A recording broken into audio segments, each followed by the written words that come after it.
Joining us now to talk about a little bit of Israeli domestic politics, what's going on with the quote unquote ceasefire in Lebanon, and also some very interesting comments from ADL's Jonathan Greenblatt, is Shael Ben Ephraim. He's a geopolitical analyst and host of Dispatches from Hell with Shael, which I recommend. I'm going to be checking out your video content there, and also Histories of the Holy Land. Great to see you. Good to see you, man.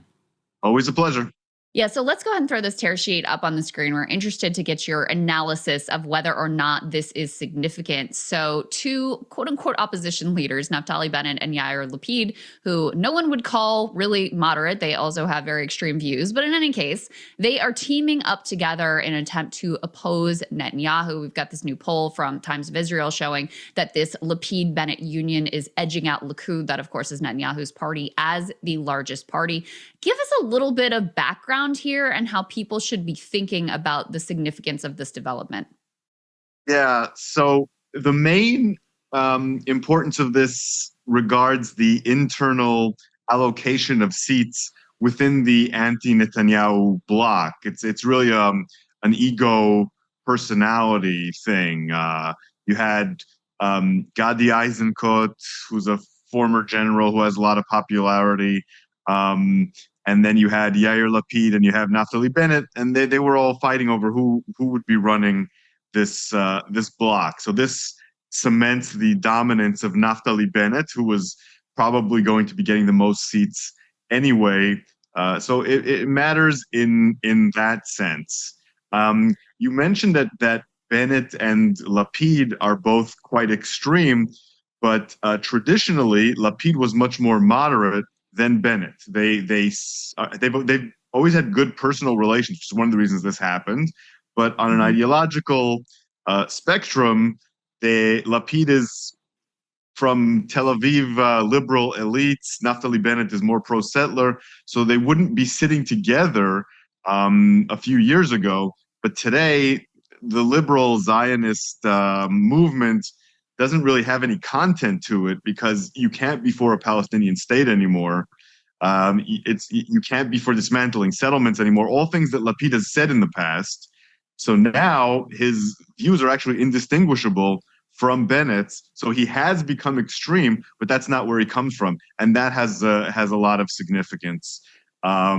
As for their popularity vis-a-vis Netanyahu, I think the fact that they're only one mandate ahead of Likud, according to the latest poll I've seen, when they just got united and they have that early enthusiasm, quote unquote, is not a very good sign for this Bennett-Lapid union. I wouldn't be surprised if they end up getting fewer votes than Netanyahu, but their bloc will be larger than Netanyahu's bloc. But without cooperation with the Arab parties, which they seem to be against, especially Bennett said he wouldn't sit with the Arab parties, they may not have enough votes to unseat Netanyahu and may end up in a coalition with Netanyahu. So it's very cosmetic and very internal to the anti-Netanyahu bloc. Got it. So if we're keeping with what's going on, obviously trying to decipher this is very difficult. Let's go to the next one. This is the E1 Al Jazeera. The Israel's army chief says 2026 is likely to be the year of fighting on all fronts, adds urgent need for more soldiers. So Shael, no matter who wins the election, from Yair Lapid to Naftali Bennett to Bibi Netanyahu, they do seem completely united in continuing the war on all fronts. Or am I looking at that incorrectly in conjunction with this Army Chief of Staff statement? So it's very hard to answer that in advance. And on a very basic level, you're correct that whether it's Bennett, Lapid, or Netanyahu, with the current viewpoint of Israeli society and the current geopolitical alignment, fighting will likely continue for a very long time. But I wouldn't take what the IDF chief of staff is saying too seriously in terms of politics, because keep in mind, 2026, we're already deep into it, and the elections, should they be held normally, Israel has its doubts, just like the United States has about the midterms, are going to be held in October. And then the new government won't be in until sometime in 2027. So this isn't really a comment on the next government. This is more a comment on Netanyahu. And there is a difference between Netanyahu and Bennett in terms of waging wars. Not so much that Bennett is a dove and Netanyahu is a hawk, because that's certainly not the case. Rather, that Bennett wouldn't have that same structural need that Netanyahu has to have constant war in order to avoid a investigation of October 7th and in order to try to distract and end his criminal trials. Those aren't things that Bennett has. Bennett has more flexibility to come to a deal with whether it's Hamas, whether it's Hezbollah, whether it's Iran, that he thinks is beneficial for Israeli security. Netanyahu has an urge based on his legal and political troubles to keep escalating. So with Bennett, we might see fighting that's just as fierce as under Netanyahu, maybe even more so, but perhaps deals that will last longer than they currently do because he doesn't have that domestic political impetus to keep going. That's an interesting point. I also think there could be some American political ramifications because the remaining people here are trying to hold on to liberal Zionism as a coherent position. They like to point to like, oh, well, Netanyahu is just a bad guy. You know, we got to get him out of there and then everything will be fine. They lose that talking point if he is no longer prime minister of Israel. So it'd be interesting to see what new narrative they shift to and attempt to excuse the unexcusable coming from Israel and in collaboration with the United States.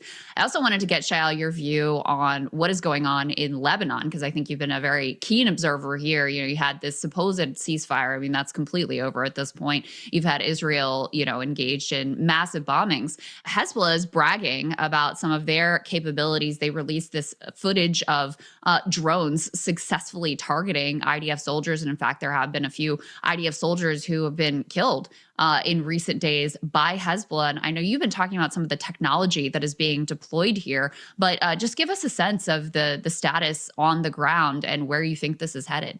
Yeah, so it's really been a bad few days for the IDF in Lebanon. So the first thing is they feel very constrained by this quote unquote ceasefire. Now, it's not a ceasefire in the traditional term because the fire hasn't ceased. So it's a misnomer. But it doesn't mean that it's not significant because Trump has basically ordered Israel to stop advancing. And Israel's not advancing anymore. What they're doing is destroying everything where they are. And that matters a lot because the IDF soldiers are standing pat, more or less, in certain positions. This is allowing Hezbollah to use IEDs, as they always have. They've killed 2 soldiers that way, but also to use these kind of drones that are attached to Ethernet cables, which are impossible for the IDF to intercept or to identify before they make impact. That's what killed a soldier 2 days ago, and that's what injured several other soldiers yesterday. And really, they have no real solutions for. You know, Hezbollah learned a lot from what's happening in Ukraine and are using a lot of those relatively combined high-tech, low-tech solutions like these drones. And Israel hasn't learned enough from that, just like the United States hasn't learned enough from that, like we see in the war in Iran. And that's leading to loss of life. And then there's also the wider strategic question of what happens if Israel does achieve its goal of reaching the Litani. The IDF believes correctly that Hezbollah now has the ability to overshoot any security zone very easily with drones and missiles and will be able to continue to hit northern Israel. So there's so much frustration among the IDF, and a lot of people are saying that it would have been much better to keep the previous ceasefire, and that there's really nothing to be gained by this current operation. There's real fear that the IDF will do everything that they can in Lebanon, and Hezbollah will still be able to shoot northern Israel. And this is very consequential because the people living in the towns in northern Israel, they've never really returned, and Israel's worried that they'll turn into ghost towns, and that would be a major strategic boon for Hezbollah if they're able to achieve this. And also on a political level, Hezbollah has gained a lot of power in Lebanon now that Israel's invading, because that puts a lot of sympathy towards them when Israel is seen as the invader instead of in the past when Hezbollah was seen as sort of a troublemaker for no reason in Lebanon. So also on the political level, Israel's very concerned with how this is going. None of this is going well for him. While we have you, Shael, we wanted to get your reaction to a new statement from Jonathan Greenblatt over at the ADL, and why and how the term of universalism and protecting Jews should be restricted only to, in his view, to Jews. Let's take a listen. So we were founded original people. They wrote a charter that we still use today as our mission statement, or words from it, that we exist. Our mission is to stop the defamation of the Jewish people and secure justice and fair treatment to all. I am not for myself, who will be? If I only for myself, what am I? Jews can only be safe when everyone is safe. So ADL, for literally more than a century, has focused on fighting for the Jewish people and fighting for all people who experience bigotry and hate. Why isn't the ADL just about anti-Semitism? It's interesting. So this was the founding kind of precept of the organization. It was predicated on this idea. But I think there's something to keep in mind. ADL's, here I am, and what kind of Jew are you? ADL's what is our mission statement? Like what we do, stop the defamation of, but that's not our why. Our why, our core purpose, why we were founded. What was the reason to create it was not Jews are safe. That's the hypothesis of what we do. The why is to protect the Jewish people, to protect the Jews. That's why we exist. So we don't exist for some universalist ideal. We exist to protect the Jews. Because when Leo Frank was hanging from a rope, there was no one there to stop it from happening. When Jews were being slaughtered, there was no one there to stop it. So that's why we exist.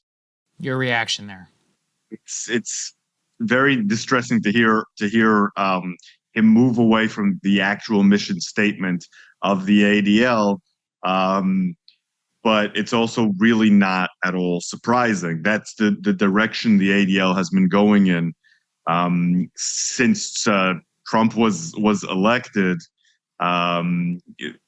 towards just focus on only Jews, and often supporting, and this is why he's saying it, supporting very violent Islamophobia and other forms of racism when it's deployed by people who are pro-Israel. And what's missing from this statement, of course, is the fact that he's not even, the mission statement of the ADL in reality isn't to protect the Jews either. It's to protect Israel and to protect pro-Israel activists. It's to protect the Zionist movement. There's an increasing number of Jews who are either anti-Zionist or not Zionist or very critical of Israel, at least. And Greenblatt defines those Jews as anti-Semites, and attacks on them, for example, protesters, Jewish protesters against the genocide in Gaza, he sees as anti-Semites and as enemies. And not only does he not protect those Jews, but also he demonizes those Jews and is happy to see them pay all sorts of consequences for expressing their rights. So even the fact that he's narrowing the mission of the ADL officially so much in such a distasteful way is actually still not an honest assessment of what the ADL is doing.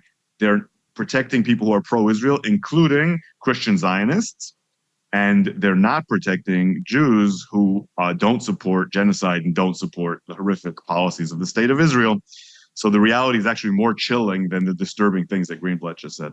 Got it. Yeah, and not only that, but he is one that insists on conflating all Jews and associating all Jews, including those like yourself who've been deeply critical of the genocide, with the barbaric acts of the Israeli state. So, far from combating any sort of anti-Semitism, he probably is one of the leading purveyors of anti-Semitism in certainly American politics. Shael, again, dispatches from hell. With Shael, we're going to do the collaborate thing so people can find your channel. Really appreciate your analysis. I follow everything that you post out there really closely, because I think you are such a keen observer on not only this, but also been following your AI posts as well. So we'll have you back sometime to talk about that too. Thanks for your time, man.